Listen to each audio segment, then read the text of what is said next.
வணக்கம் astro Arunji channel நேர்களே, நான் உங்கள் அன்பான சயின்டிபிக் வேதிக் அஸ்ட்ராலஜர் அஸ்ட்ரோ அருண்ஜி பேசுகிறேன். நல்லது நினைப்போம், நல்லதே நடக்கும். இந்த வீடியோவில் நம்ம என்ன பார்க்க போறோம்னா 2026 ஜூன் மாதம் நடக்கக்கூடிய குரு பெயர்ச்சி மகர ராசிக்கு எத்தகைய ஒரு பலாபலன்கள் நிறைந்த அடுத்த 13 மாதங்கள், அதாவது ஜூன் 2026 இருந்து ஜூன் 2027 வரைக்கும் இருக்கக்கூடிய காலகட்டம் மகர ராசிக்கு குரு பெயர்ச்சியால் எந்த ஒரு பலாபலன்கள் இருக்கு, எது மாற விஷயங்கள் காத்திருக்கிறது, எது மாற பலாபலன்கள், எது மாற வாழ்க்கை சம்பவங்கள் நாம எதிர்பார்க்கலாம் அப்படிங்கிறது மகர ராசிக்கு சயின்டிபிக் வேதிக் அஸ்ட்ராலஜி முறையில எந்த விதத்தையும் மிகைப்படுத்தாமல், மூட நம்பிக்கைக்குள்ள போகாமல், பரிகாரங்களுக்கு போகாமல், உள்ளது உள்ளவாறு ஒரு கிரகம் ஒரு இடத்துல சஞ்சரிக்கும் பொழுது கர்மாவின் அடிப்படையில அந்த இந்திய வேத ஜோதிட அடிப்படையிலான ஒளி தத்துவ பிரகாரம் எப்படி நம்மளுடைய கர்மா செயல்படுகிறது, எந்த மாதிரி ஒரு தாக்கத்தை அந்தந்த ராசிக்கு அந்தந்த கிரகங்கள் கொடுக்கிறார். குறிப்பா குரு மாறுவதனால், குரு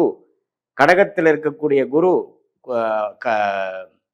மிதுனத்தில் இருக்கக்கூடிய குரு கடகத்துக்கு மாறுவதனால் ஜூன் 2ஆம் தேதி என்ன மாதிரி ஒரு தாக்கத்தை கொடுக்கிறார். அந்த கடகத்திலேயே ஒரு வருடம் இருக்கும் பொழுது அந்த நவம்பர் டிசம்பர் ஜனவரி மிடில் பீரியட் 3 மாசம் பார்த்தீங்கன்னா அதிவக்ரமாக சிம்மத்துக்கு போனாலும் என்னவித தாக்கத்தை மகர ராசி கொடுக்க போகுதுங்கிறது நம்ம பார்க்க போறோம்.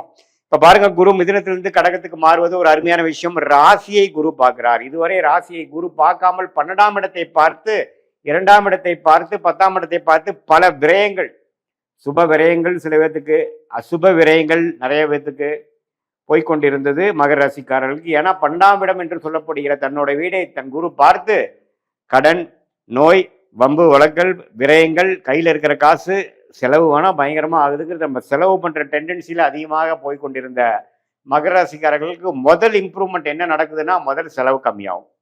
முதல் தேவையற்ற செயல்பாடுகள், அதாவது மாணவர்களாக இருந்தாலும் சரி, இளம் வயதினராக இருந்தாலும் சரி, தேவையற்ற ஒரு நடவடிக்கைகள், தேவையற்ற செயல் விஷயங்கள்லாம் கொஞ்சம் ஸ்டாப் ஆகி நம்ம என்ன பண்ணிட்டு இருக்கோம், இப்போ என்ன பண்ணுனா நம்மளோட குறிக்கோள் அடைய முடியும், நம்ம ஏன் இப்படி நமக்கு எதுவுமே மிஞ்ச மாட்டேங்குது, நம்மளுடைய ப்ரோக்ரஸ் ஏன் நம்ம ஸ்லோவா இருக்கு அப்படிங்கிறத நீங்களே ரீதிங்க் பண்ற மாதிரி ஒரு விஷயத்தை எல்லாமே அசிமுலேட் பண்ணி யோசிக்கக்கூடிய அந்த தருணம் தான் உச்சகுருவின் பார்வை உங்களுடைய மனோகாரகன் என்று சொல்லப்படுகிற ராசியை பார்ப்பது. இதுவரை நீங்க என்னென்ன தவறுகள் பண்ணிட்டு இருந்தீங்க, எது மாதிரி விஷயங்களை நீங்க மிஸ் பண்ணிட்டீங்க, எது மாதிரி விஷயத்தை கழிச்சு எது மாதிரி விஷயத்தை நம்ம டெவலப் பண்ணோம்னா எப்படி நம்ம போகலாம் அப்படிங்கிற விஷயங்கள், அதாவது self development, job development, employment development, personal development, professional development எல்லாத்துலேயுமே கான்சென்ட்ரேட் பண்ணக்கூடிய ஒரு தருணமாக மகர ராசிக்காரர்களுக்கு இந்த உச்சகுருவின் பார்வை 7ஆம் இடத்துல உச்சம் பெற்று ராசியை பார்ப்பது கொடுக்குதுங்க. இது 12 வருஷத்துக்கு ஒரு தடவை வரக்கூடிய அமைப்பு. இது எல்லா டைமும் வராது.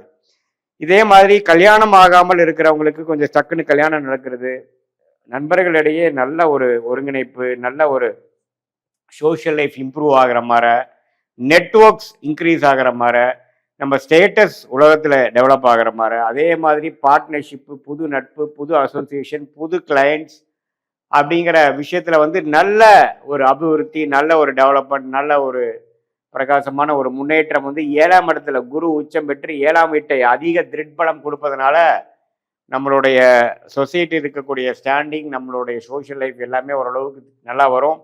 நமக்கு ரெகக்னிஷன் கிடைக்கும். நம்ம என்ன தொழில் என்ன வேலையில் இருக்கிறோமோ கொஞ்சம் name and fame and recognition கிடைக்கக்கூடிய ஒரு தருணமாக இருக்கிறது. உங்களுக்கு யோகமான தசைகள் போய் கொண்டிருந்தால் இன்னுமே நான் சொன்னது இன்னுமே நல்லாவே நீங்கள் ஃபீல் பண்ணுவீங்க. சனி 3ஆம் இடத்துலேருந்து 7 நாள் சனி முடிஞ்சு மகர ராசிக்கு 3ஆம் இடத்துல சனி இருக்கிறார். அதே சமயத்தில் ராகு 2ஆம் இடத்திலும், கேது 8ஆம் இடத்திலும் இருக்கிறார். இத்தகைய ஒரு அமைப்பு பாருங்க. ராசியை குரு பார்க்கறதுனாலும் 2ஆம் இடத்தை ராகு இருக்கிறதுனால சம்டைம்ஸ் அப்ஸ் அண்ட் டவுன்ஸ் ஃபினான்ஸில் இருக்கும். பேச்சில் கொஞ்சம் பார்த்து பேசணும். கோவத்தில் சட்டுன்னு ஏதோ ஒன்று பேசிட்டு அதுக்கப்புறம் அது நம்ம பிரச்சனையாக போய் அதை டீல் பண்ணுற கஷ்டப்பட வேண்டிய அவசியங்கள் உண்டு.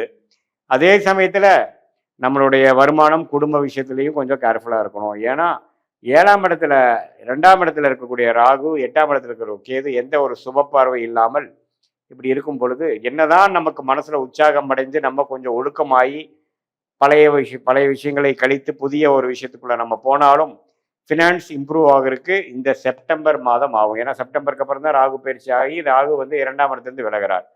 ஸோ இந்த செப்டம்பர் அக்டோபர் வரைக்கும் அருமையான டைம். அதுக்கப்புறம் பார்த்தீங்கன்னா அதிவக்ரமாக குரு 8ஆம் இடத்துக்கு போவதனால இன்னும் கொஞ்சம் வெளிநாடு விஷயங்கள், இன்வெஸ்ட்மெண்ட் விஷயங்கள், வெளிமாநில விஷயங்கள், கொஞ்சம் கூட்டு தொழில் முயற்சி, கொஞ்சம் பல சோர்ஸில் பணம் வருவது, சுப முதலீடு, அது மாதிரி சில நல்ல விஷயங்கள் நடந்து பண விஷயத்தை கொஞ்சம் பெருக்கக்கூடிய, பணப்புழக்காட்டத்தை கொஞ்சம் இம்ப்ரூவ் பண்ணக்கூடிய, அபிவிருத்தி பண்ணக்கூடிய நல்ல ஒரு அமைப்பு மகர ராசிக்காரர்களுக்கு இந்த ஆண்டு முழுவதும் இருக்கு. குறிப்பாக நவம்பர், டிசம்பர், ஜனவரியில் இதை நீங்கள் ஃபீல் பண்ணலாம். அடுத்த வருஷம் ஜூன் மாதம் வரைக்குமே குரு கடகத்திலேயே இருந்து ராசியை பார்ப்பதனால் மனம் உற்சாகமடையும். பழைய மாற இருக்கக்கூடிய கடன் தொல்லைகள், தேவையற்ற செலவுகள் அதெல்லாம் இல்லாமல் ஓரளவுக்கு கண்ட்ரோல்டாக, டிசிப்ளின்டாக, நம்மளுடைய செயல்திறனில் கிளாரிட்டியோட, பர்பஸோட வாழக்கூடிய அமைப்புகள், மாணவர்கள் நல்லா சிரத்தையாக படிக்கிறது, குறிக்கோளோட செயல்படுறது, இளம் வயதினர் பார்த்தீங்கன்னா நல்லா படித்து முடிச்சதுக்கு அதுக்கேற்ற மாதிரி வேலை தேடி வேலை வாங்குறது, அதே மாதிரி கல்யாணம் ஆகாமல் இருக்கக்கூடிய நடுத்தர வயதினருக்கு டக்குன்னு ஒரு கல்யாணம் அமையிறது, காதல் கை கூடுறது, தொழிலதிபர்களுக்கு டக்குன்னு நல்ல ஒரு பார்ட்னர்ஷிப் ஃபண்டிங் கிடச்சி நல்ல ஒரு தொழில் அபிவிருத்தி பெறுவது, அதே மாதிரி சீனியர் சிட்டிசனுக்கு பார்த்தீங்கன்னா ஒரு மன சோர்வோடு இருந்தவங்களுக்கு ஒரு உற்சாகம் பெறுவது, பழைய ஃப்ரெண்ட்ஸோட ரீகனெக்ட் ஆகுறது, அப்படிங்கிற மாதிரி ஒரு சுவாரஸ்யமான சில விஷயங்கள், பல விஷயங்கள் கூடிய ஒரு அற்புதமான ஒரு ஆண்டாக இந்த 2026 ஜூன் மாதம் முதல் அடுத்து வரக்கூடிய ஜூன் 2027 வரைக்கும் வரக்கூடிய 13 மாதங்கள் மகர ராசிக்கு ஓரளவுக்கு நல்ல பலன்கள், மனம் உற்சாகம், ஒழுக்கம், தைரியம், நெகட்டிவான எண்ணங்கள்லாம் போய் லேசினஸ், சோம்பேறித்தனம் போய் கொஞ்சம் உற்சாகம் அடைகிறது, கெட்ட பழக்கங்கள் நம்மளை விட்டு விலகி கொஞ்சம் உடம்பு ஓரளவுக்கு ரெடி ஆகுறது, மனசு ரெடி ஆகுறது, நல்லவர்களோட பழக்கங்கள் அதிகமாக வர்றது, தீயவர்கள் பழக்கம் கம்மியாகிறது, இது மாதிரி பல விஷயங்கள் வந்து இந்த ஜென்மசனியில் 2020, 21, 22 வந்து கொஞ்சம் தவறான பாதையில் போன இளம் வயதியர்கள் எல்லாமே ஓரளவுக்கு ஒழுக்க பாதைக்குள்ளே வந்து உனிமேல் வந்து ஒழுக்கம்னா என்ன, வாழ்க்கைனா என்ன, நண்பர்கள்னா என்ன, பெற்றோர்கள்னா என்ன அப்படிங்கிற மாதிரி நல்ல விஷயங்கள் புரிதலோட, நல்ல மெச்சூரிட்டியோட வாழக்கூடிய ஒரு வாழ்க்கைக்கு வேணுங்கிற அடித்தளத்தை கொடுக்கக்கூடிய ஒரு அற்புதமான ஒரு ஆண்டாக இந்த குரு பயிற்சி 2026 ஜூனுக்கு மேலே வரக்கூடியது மகர ராசிக்கு கொடுக்குதுங்க. இது பொதுவான பலனை தவிர உங்களுடைய பிறந்த தேதி, பிறந்த நேரம், பிறந்த ஊரை வைத்து வரக்கூடிய திருக்கணித பஞ்சாங்கத்தில் நம்மளுடைய ஜாதகத்தை போட்டு அதில் வந்து எது மாற தசாபுக்திகள் போயிட்டு இருக்கு, நீ என்ன லக்னத்தில் பிறந்தீங்க, என்ன நட்சத்திரத்தில் பிறந்தீங்க, மகர ராசியில் அவிட்டமா, திருவோணமா, உத்திராடமா, எந்த நட்சத்திரத்தில் பிறந்தீங்கிறதெல்லாம் நம்ம சேர்த்து வைத்து பார்க்கும் பொழுது இப்போ நம்ம பேசின தசாபுக்திகளும் சேர்த்து அதே மாதிரி இப்போ இந்த தசநாதன் புக்திநாதனும் இப்போ கோச்சாரத்தில் எது மாதிரி அமைப்புகளும் போறாருங்கிறது சேர்த்து வைத்து பார்க்கும் பொழுது அடுத்த வரக்கூடிய ஷார்ட் டேர்ம் 3 மாதம்லேருந்து ஒரு 6 மாதம் வரைக்கும் இருக்கக்கூடிய ஷார்ட் டேர்ம், அடுத்து வரக்கூடிய லாங் டேர்ம், இதெல்லாம் எப்படி இருக்க போகுது உங்கள் ஜாதகத்தில்ங்கிறது கரெக்டான ஒரு கிளாரிட்டியோட பார்த்து அதுக்கு தகுந்த மாதிரி முடிவுகளை நீங்கள் எடுக்கும் பொழுது வாழ்க்கையில் எதிர்நீச்சல் போடாமல் எளிதில் வெற்றி பெற முடியும். சயின்டிஃபிக் வேதிக் அஸ்ட்ராலஜி மூலமாக நீங்கள் பலன் பெற முடியும் என்று சொல்ல விரும்புகிறேன். மீண்டும் மற்றொரு காணொலியில் சந்திப்போம்.